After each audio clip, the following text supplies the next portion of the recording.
Olá, seja bem-vindo. Você está na TV Postos, programa Direitos e Deveres. Eu sou Carlos Camargo.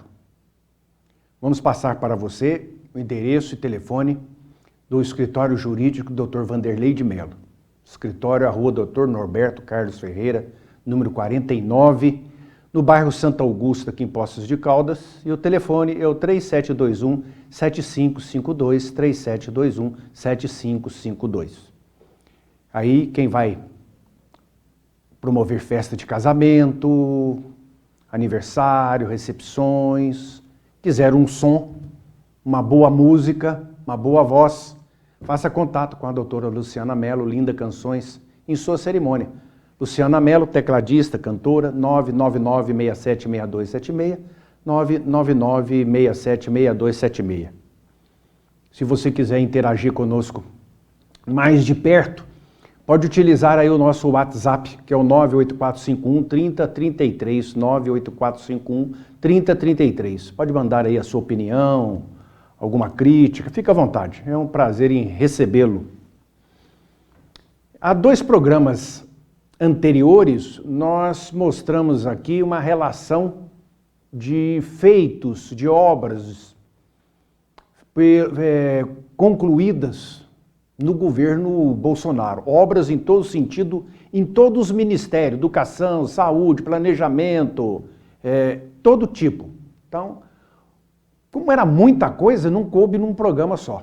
E semana passada, nós alongamos em outros assuntos e acabamos não colocando o final que nós tínhamos que colocar para terminar aquela matéria. Então, nós vamos colocar aqui hoje para você o restante do que ficou faltando daquele programa próximo passado com relação aos feitos, às obras, os acontecimentos do governo Bolsonaro, que infelizmente a grande mídia, a grande imprensa não noticiou, não deu nenhuma conotação, nenhuma reverência a respeito disso, e é de suma importância que o cidadão saiba disso, porque tudo que um governo faz, ele utiliza dinheiro, utiliza verba. Essa verba vem de arrecadação, que são impostos, dinheiro do povo. Então, todos nós contribuímos, todos nós pagamos imposto de uma maneira ou de outra. Estamos pagando imposto. Esse imposto vai para o governo municipal, uma outra fatia vai para o governo estadual e a outra grande parte vai para o governo federal. Para quê? Para reverter para a própria população. Os políticos, governantes, eles são funcionários do povo. Eles são eleitos para representar e comandar e governar a cidade, o estado, o país por um determinado tempo. Para isso que existem as eleições, para escolher quem vai fazer isso, quem vai ser o nosso comandante administrativamente falando. Então vamos colocar aí para você, aí na parte da infraestrutura, obras finalizadas, conclusão de obras paradas há muito tempo. Muitas obras que foram iniciadas nos governos anteriores ao Bolsonaro e que não foram concluídas. O que o governo fez? Deu continuidade às obras. Não é pelo fato de, essa obra não é minha, eu não vou deixar para lá, não vou concluir não, vai ficar abandonado, dinheiro perdido. Então foram concluídas obras que estavam paradas há muito tempo. Dentre elas, a transposição do Rio São Francisco, mais de 13 anos parada. Foi uma obra que iniciou e aquilo nunca terminava. O sonho vinha desde o período do Império. O Dom Pedro II já tinha essa preocupação com a seca do Nordeste. E agora, essa obra foi iniciada a governos anteriores e concluída pelo governo Bolsonaro. Em Minas Gerais, houve pavimentação de um trecho da BR-154, que liga o Centro-Oeste a Sudoeste. 50 anos de espera por esta obra. Uma obra parada há 50 anos precisando. Então foi feita essa pavimentação, o término desse trecho que liga o Centro-Oeste mineiro ao Sudeste. No Rio Grande do Sul, a conclusão da ponte do Guaíba. Era outra novela que não acabava, essa ponte do rio Guaíba. 10 anos do anúncio da obra também, entra governo, sai governo, não terminava, uma obra grande, necessária, cara, foi concluída. Na BR-163, rodovia, conclusão do trecho que liga o Mato Grosso ao Pará. Quase meio século de espera, quase 50 anos para que entra o governo, sai governo, essa rodovia 163 não era concluída no trecho de Mato Grosso ao Pará. E a conclusão da ponte do Abunã, que é lá no Acre, Rondônia, fim da indústria das balsas.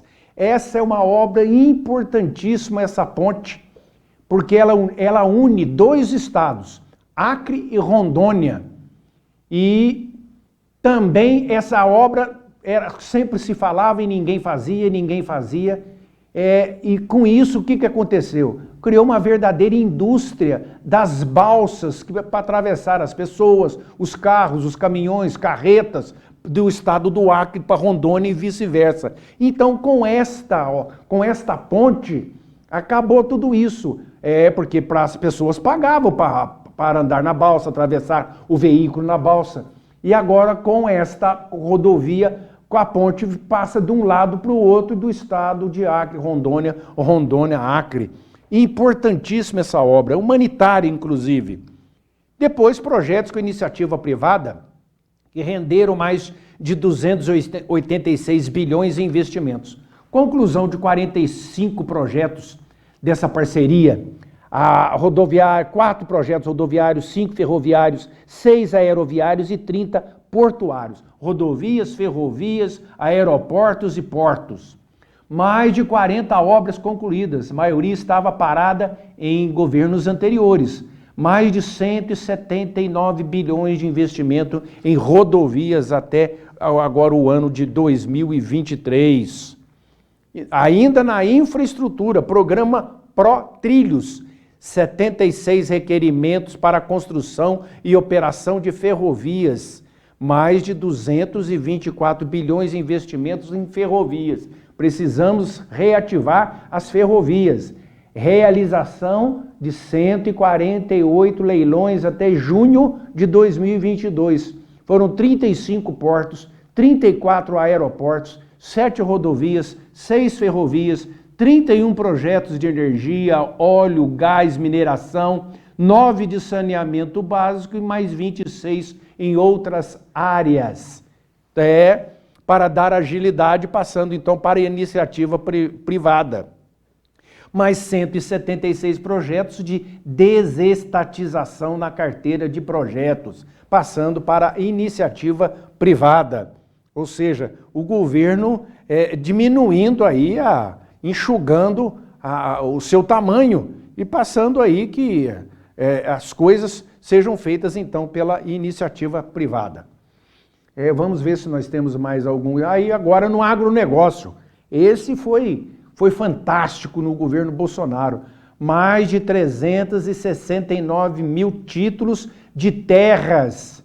Sabe aquele negócio de reforma agrária? Invade fazenda porque não tem terra para as pessoas que dizem que não tem terra para plantar. No governo Bolsonaro foram mais de 369 mil títulos de terras entregues. Isso feito de uma forma pacífica, sem precisar ninguém invadir nada de ninguém. Foram todos entregues. Essas pessoas agora são proprietárias. As exportações do agronegócio passaram de 68 bilhões em 2018 para 82 bilhões em 2021. O plano safra 22-23 é 53% maior que o valor de 2018-19. Isso significa que o Brasil é o celeiro do mundo. O Brasil exporta produtos do agronegócio, alimentos para o mundo inteiro. 1 bilhão e 400 milhões de pessoas no mundo são alimentadas devido às exportações do agronegócio do Brasil. O agronegócio foi o que deu um grande up, um grande salto nas nossas balanças de exportação e fez com que o Brasil se tornasse um dos países mais influentes, mesmo no período da pandemia, um dos países que mais cresceu no mundo. Teve uma balança de financiamento, de exportação, melhor dizendo, que deu recorde na história do Brasil. A média anual de valor programado no Plano Safra cresceu 21% no período de 19 a 2020, 2022 e 2023 em relação a 2015, 16, 18, 19. Então, a ano, essa média dessa safra vem crescendo cada vez mais. O Brasil, como eu disse, aí se tornando o celeiro do mundo e exportando para o mundo inteiro e entrando dinheiro, entrando divisa, entrando dólares para a balança comercial, para o brasileiro, para o agronegócio, o fazendeiro, as empresas do agronegócio no Brasil. E vamos ver se temos mais uma agora, redução de cargos, de gasto, superávit da conta. Isso aí é uma nódoa nos governos anteriores, que é a gastança. Mas no governo Bolsonaro nós teve aí uma economia de 867 milhões no ano, com a redução de 90 mil cargos da administração pública. Enxugou a máquina. Economia de 644,5 milhões em grandes patrocínios. Só com clubes de futebol a despesa ultrapassava a 220 milhões. O governo federal não tem que ficar fazendo patrocínio de empresa, patrocínio de time de futebol, patrocínio de todas essas coisas. O dinheiro do povo tem que ser usado para o progresso da nação, do povo. E tivemos mais de 14 bilhões de saldo, chamado superávit primário, em junho de 2022. Ou seja, o governo conseguiu arrecadar mais e gastar menos. Isso é o superávit das contas. Enxugou as despesas. Com isso, tendo mais dinheiro em caixa, poderá usar como foi usado para as obras que se fizeram necessárias. Vamos ver se temos mais alguma desburocratização. Desde que o Brasil é Brasil, ele vive assolado por papelada, por burocracia, que entrava a máquina, que não deixa o país desenvolver, a cidade, o estado. É o 7º país em serviço público digitalizado. Isso o Banco Mundial que está dizendo. O Brasil é o 7º país em serviço público digitalizado. Primeiro nas Américas, à frente, inclusive, dos Estados Unidos e Canadá. É a parte digitalizada do serviço público. Olha isso aí pouca gente sabe, hein? 75% dos serviços do governo federal estão digitalizados. Para abrir uma empresa hoje é necessário apenas 1 dia e meio. É a desburocratização.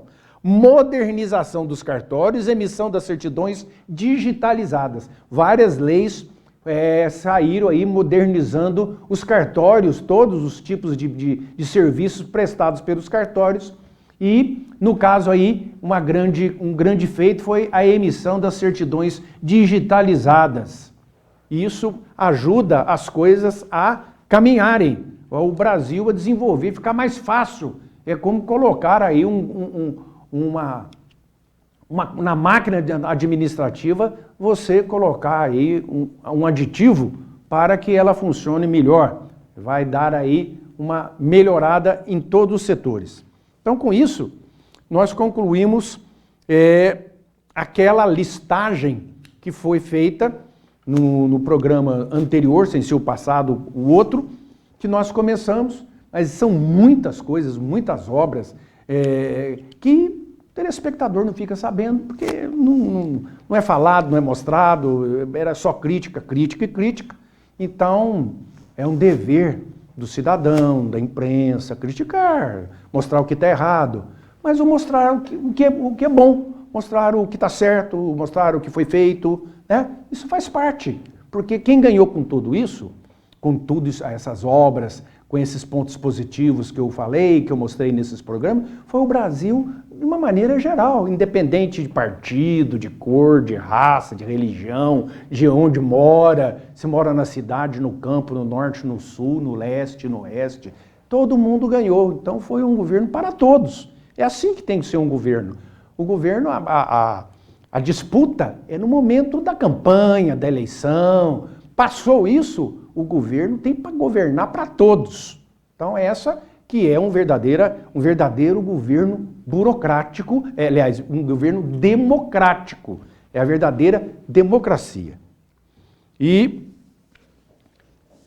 a gente viu aí semana passada umas matérias que saíram aí na mídia dizendo a respeito aí de uma lei que poderá ser votada a respeito aí do tal da justa causa. O empregado agora só vai ser mandado embora por justa causa.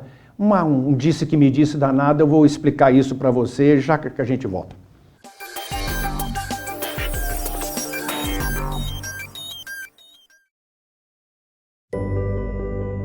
Aos 68 anos, decidi mudar meu sorriso. Deixei de usar dentaduras. Escolhi o Implar e hoje, aos 83 anos, tenho certeza que fiz a escolha certa. Amadureci com qualidade de vida. Faça como eu, venha para o Implar e volte a sorrir.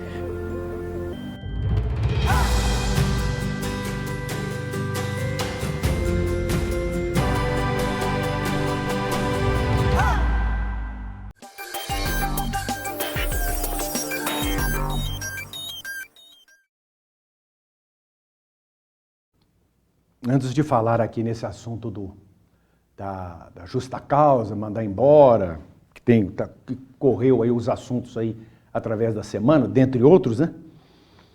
Eu vou falar aqui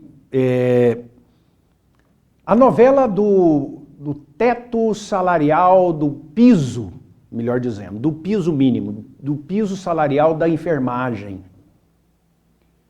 Enfermeiras, técnicas de enfermagem, auxiliar de enfermagem. Quantos programas eu venho falando isso? Foi feito projeto de lei, foi aprovado, foi votado, foi aprovado no Senado, na Câmara Municipal, na Câmara Federal.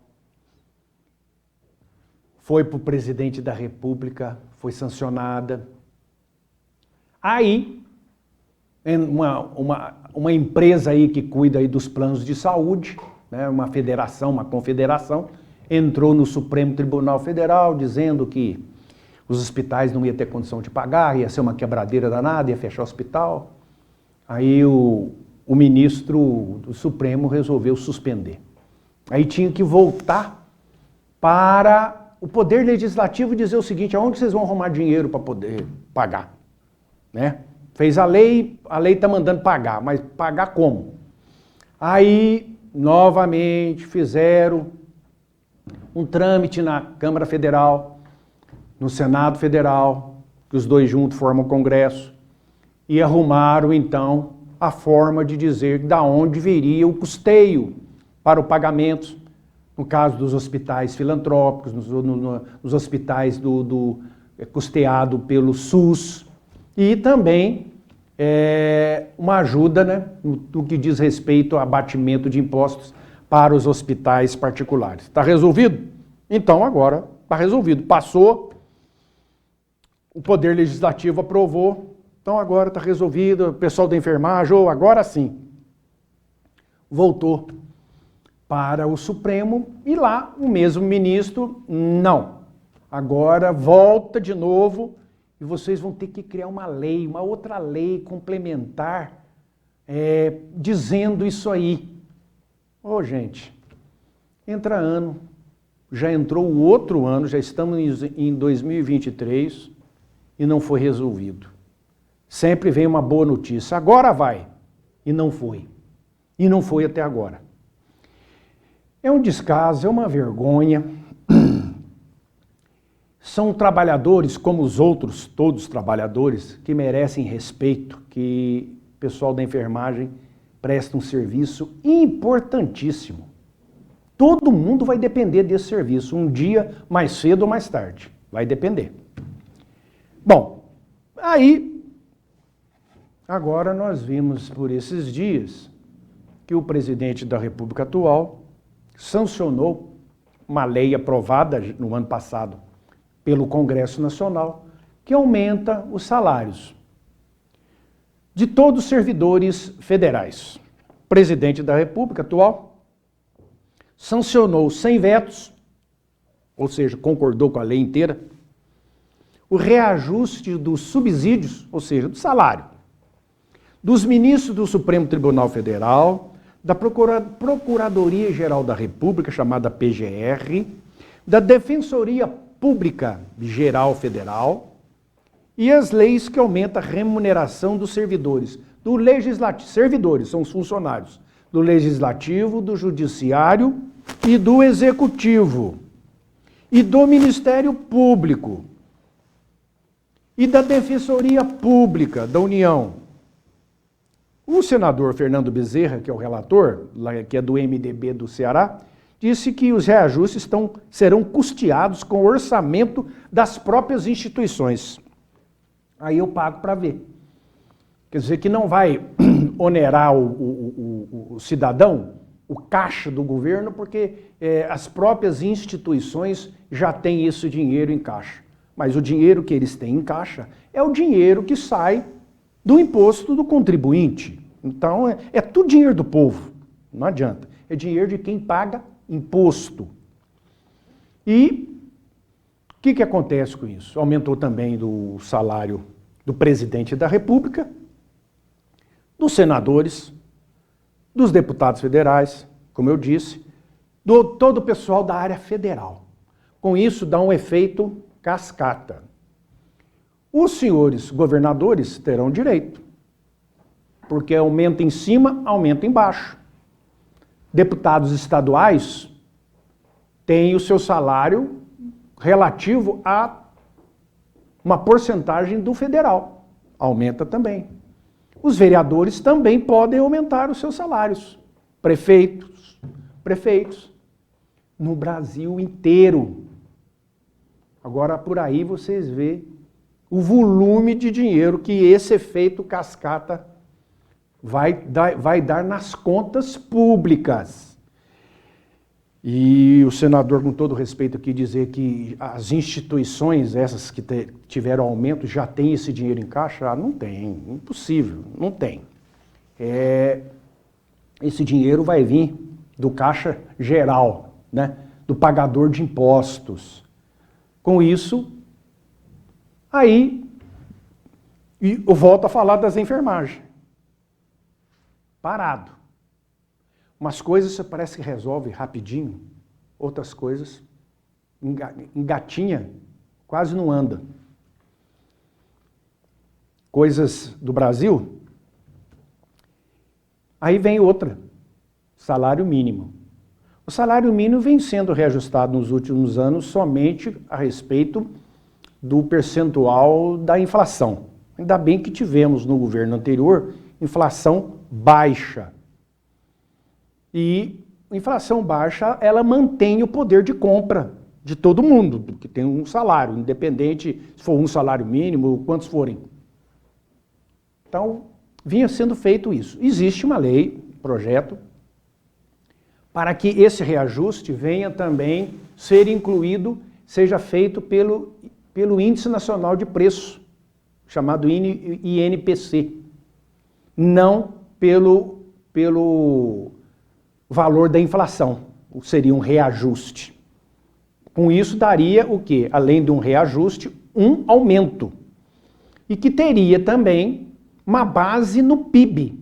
Se o PIB crescer, o Produto Interno Bruto, a mesma porcentagem seria crescida no salário mínimo. Nós tivemos PIB positivo neste último governo. E se nós tivermos PIB negativo, como já tivemos anteriormente e podemos ter, a gente não sabe do futuro, como é que vai fazer? Bom, aí, enquanto discute tudo isso, que para isso não tem pressa, o salário foi dito pelo atual governo que seria 1.320, 1.212 para 1.320. Agora, não é 1.320. é 1.302. Uma diferença pouca, mas dizem que somado aos milhões e milhões e milhões de trabalhadores pelo Brasil, seriam aí bilhões de dinheiro que seria gasto a mais pelo governo, aí não tem dinheiro. Aí não tem reserva. Também é outra coisa que deixa todo mundo a pensar. Né? Se a gente for analisar, 1.320, 1.200 e 1.302, R$18 de diferença. Poxa, mas nem isso? Mas se for pegar esses 18 e multiplicar aí por milhões, quanto que vai dar? Então não tem dinheiro para aumentar o do trabalhador, que ganha o salário mínimo. Bom, para acabar de completar, são notícias ainda que estão sendo discutidas, tá? O imposto de renda. Aí foi dito em campanha que até quem recebe até R$5.000 fica fora dessa prestação de pagamento de imposto de renda. Eu sou daqueles que não posso concordar que salário seja renda. Salário é para a pessoa sobreviver. Então, renda é aquilo que a pessoa obtém através do seu salário, um rendimento que ele utiliza aquele salário, vai ter ali um dividendo, um lucro, aí sim pode ser chamado de renda. Mas salário, para mim, não é renda. E o salário até R$5.000. Que ótima notícia. Vai aí abranger muitos trabalhadores que recebem até R$5.000 por mês, não tem que se preocupar com o imposto de renda, não vai abater nada. Para aquele que recebe com folha de pagamento, né? No olerite, no contra-cheque. Que o imposto de renda já vem descontado na fonte. E agora, não vai ter isso mais. Quem recebe um salário mínimo e meio e acima, vai pagar imposto de renda. Ou seja, mudou a história completamente. Então, quem tem carteira assinada, quem tem algum salário que corresponde ao valor de um salário mínimo mais meio, já vai entrar numa contribuição retida na fonte de imposto de renda, por volta aí de uns R$142. Bom, não dá para entender. Uma hora fala uma coisa, outra hora fala outra coisa. Então, dentro desse disse que me disse aí, fica uma instabilidade, né?